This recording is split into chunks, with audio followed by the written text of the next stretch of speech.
Hello everyone. So in today's video, we are going to discuss the data types in Java. So as you know, when you declare a variable in any programming language, you have to give a data type, okay? And in Java, this is a strongly typed language. Now, what do we mean by this? In a strongly typed language, each variable in expression has a data type. So you cannot declare a variable without specifying a data type. Similarly, any expression that you have in your program, that expression will always have a data type. And for the variables, if you declare it of a particular data type, that data type will remain unchanged throughout the lifetime of that variable. That is why Java is said to be a strongly typed language. And type checking is also strictly followed during the passing of parameters. So if you have a method which takes in certain parameters, so when you're sending in the values to the method, then the value, the data type of the values which are being sent and the data type of the arguments or the parameters has to be matching. If there is any data type mismatch, then the compiler will inform that there has been a data type mismatch has been found. So the compiler will report this. So because of these reasons, Java is said to be a strongly typed language. Now, in Java, even though earlier I had said that everything is a class, but still you have certain data types which are called primitive data types. So they are intrinsic to the language. So what are these types? There are 8 primitive data types, which can be categorized into these 4 categories. So you have integer data types, you have floating point types, you have character types, and you have Boolean types. So under the integer type, this is basically for holding whole numbers. Okay, so there are 4 data types, 4 primitive data types: byte, short, int, and long. And these are arranged based on the width, how big the sizes of these data types are. So byte is the smallest, then short, then int, then long. So all 4 you can use to store your whole numbers. Then you have floating point numbers. Okay, so here the order is different. Here we have double and float. So float is smaller and double is double of that. So these 2 data types, we use it when we want to store some floating point numbers with the decimal point in it. So float and double. So as you are aware, this float is a single precision and double will be a double precision, just like in your C programming language. Then you have the character or the char data type for storing single characters. Okay. Then you have Boolean data type. So under Boolean data type, it is this is for storing your true and false values. So for this is basically used for your logical values. So these are the 8 primitive data types that you'll find in Java. And all of these, they will hold single values. If you declare a variable of any of these types, each variable will hold only a single value. So these are not data structures. And these are strictly defined. It has strictly defined width. That means the widths are fixed. Unlike in certain programming language, depending upon the architecture, if I say that in this particular machine, in this particular architecture, the size of an int is say 16 bits. Okay, in some other architecture, for the same programming language, a integer may occupy more or less. So maybe 8 bits or maybe 32 bits. But in case of Java, okay, the width that is defined for each of these primitive data types is fixed. It is strictly defined. And since it is strictly defined, the range of the values that it can hold is also strictly defined. So let us look at these one by one. So integer, as I said, there are 4 types: long, int, short, and byte. Okay, and these are the widths. So byte is the smallest, that is 8 bits. This is in bits. Short is 16 bits, int is 32 bits, and long is 64 bits. And these are the range of values that it can hold. Okay, and one thing to note here is that in Java, all of these are signed numbers. Okay, you don't have unsigned numbers in Java. Okay, only these are all signed representations. So as you can see, byte is 8 bits, so its range is -128 to 127. Okay, so it is basically, so you have short is 16, so this is the range, and so on. So this is integer. Now let us look at what are the integer literals. How can you represent integer literals? Okay, so as you're aware, any whole decimal number, I mean with base 10. So any of these, say 34, 77, this big number, all of these are your integer literals. Now you can also have octal integers. Okay, so here you see these are 0, 5. This is an octal number. This is not decimal, this is octal. So 0, 3, 4, this is also octal. Okay, how do you understand that this is an octal number? Because it starts with a 0. So octal, you are aware that it is from 0 to 7. So the digits has to be between 0 and 7. So 0, 5, 0, 3, 4. So these are all starting with leading 0. So these are octal integers. So you can assign octal values directly to an integer variable. Similarly, you can also use hexadecimal numbers. You can assign hexadecimal values to your integer variables. So in that case, it must start with 0x. So it may be a small x or a capital X, like here. And then 7, 4 here, what you can see, these are your hexadecimal digits. Then you also have, when your literal value is assigned to a byte or a short, okay, normally it is not, you don't get an error if the literal value is within the range. Okay, so suppose I have declared a variable of type, let's say short, and I write a value, I assign to it a value. Then if that value is within the range of that short, okay, in that case, there is no error. But if it is beyond the range of the short, then you will get an error.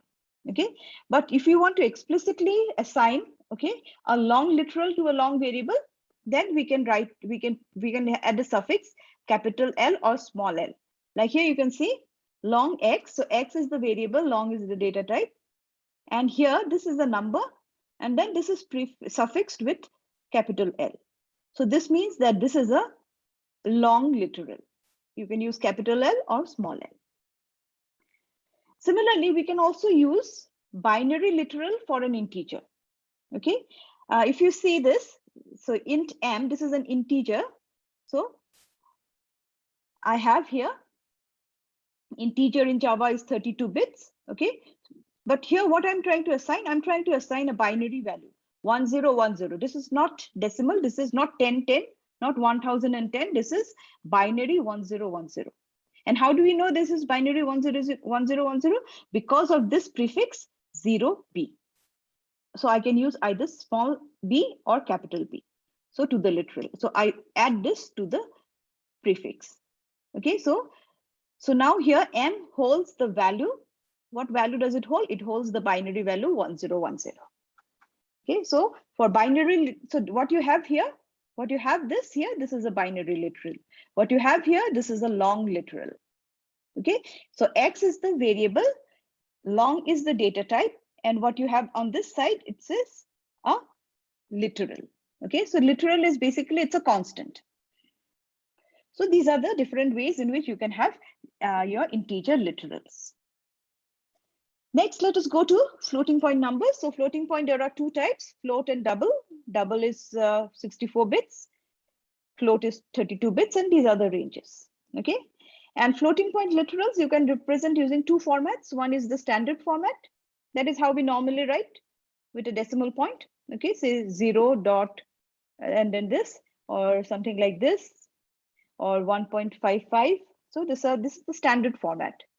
You can also use the scientific format where you use an exponent. Okay, so 0.2 E, capital E or small e, I can use any one, 21. So this is basically writing 0.2 into 10 to the power 21. Okay, so that is the actual value. This one here, the second one here is 4e minus 10. So this means 4 into 10 to the power minus 10.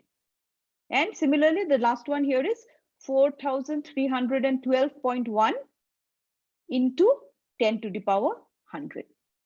So you can assign all of these are valid floating point literals. And normally when you write, when you add a default, when you just put the default literal is of type double. Okay. So if you want to make it a float, if you want to represent it as a float, then you have to use the suffix small f or capital F. So I have a variable here, price, data type is float. Okay, and here I have the literal 83.53. Now, if I had not used F here, this 83.53 would represent a double literal. But by adding the suffix F here, this has become a float literal. Okay, but again, remember this, as long as the types are compatible, as long as it is within the range, this will not, the compiler will not give you any error if you don't give without, if you give without the F also. Okay, so that is the floating point literal. The next data type we're going to see is character or char.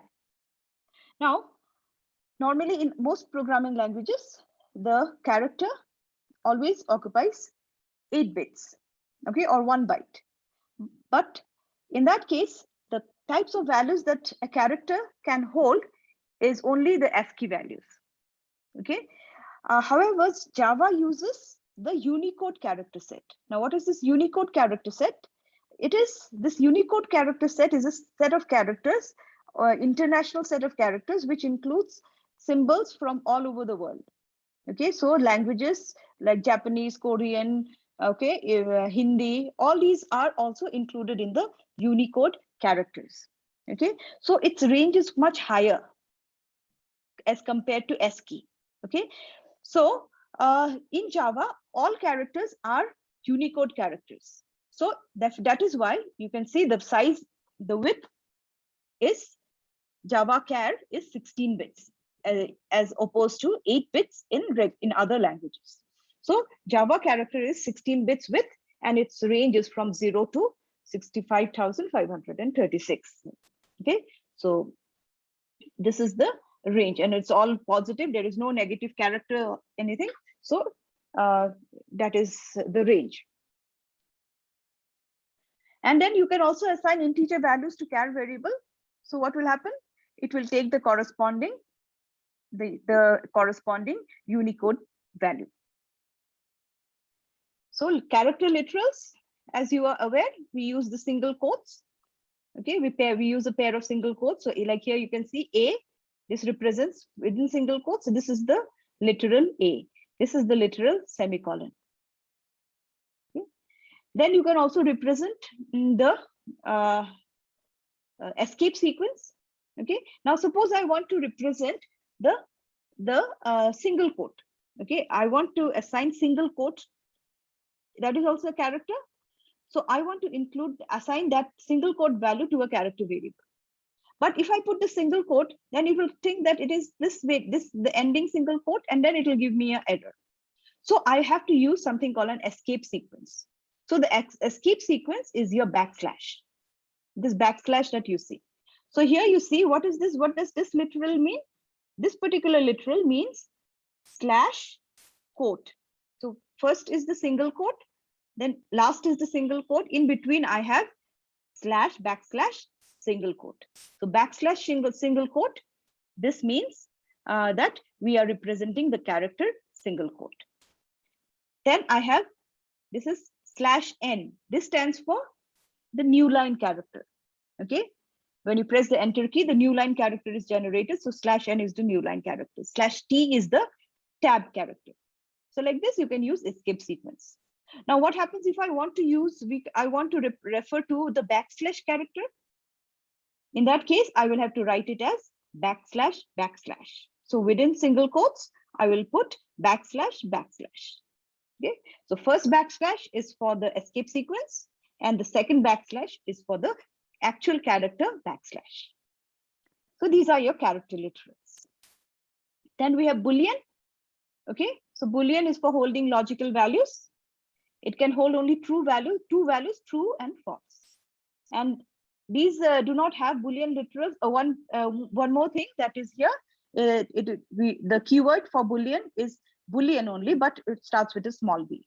I did not mention it here, but it starts with a small b. Then you have the Boolean literals. So Boolean literals are, obviously you have only two, true and false. Okay, and these do not have any numeric representation. Again, unlike other programming languages where true is 1 or false is 0 or false is 0 and true is any non-zero value. Okay, in Java, there is nothing like this. It doesn't have any numeric representation. And finally, we have seen all the 8 primitive data types. Now, another commonly used literal that you get is your string literal. Even though string is not a primitive data type in Java, we will come across strings later on in our later videos. So string literals are basically, these are constants, string constants. Okay, and string constants, as you know, it is enclosed within a pair of double quotes. Always within double quotes. And the same escape sequences, that is backslash, is applicable. So you see 3 examples I've given here. Here you see within double quotes, you have hello world. So this represents the string hello world. Okay, look at the second one. In the second example, you see double quote starting, double quote ending. And then in between, you have first a slash, that is a backslash, double quotes, hello world, again backslash, double quotes. So what this represents? It represents the world, the string hello world within quotes. So it represents quote hello world quotes. Okay, so this backslash are the escape sequences. Similarly, the third example, you can see line 1/n, line 2/n, line 3/ no /n after this. Okay, so what this represents? This represents a multi-line string. So line 1, then new line. Okay, so you have a new line here, then line 2. Okay, then new line again. So next line, and you have line 3 here. So these are the different string literals. Okay, so that is all for the data types, and for the next video we will look into variables.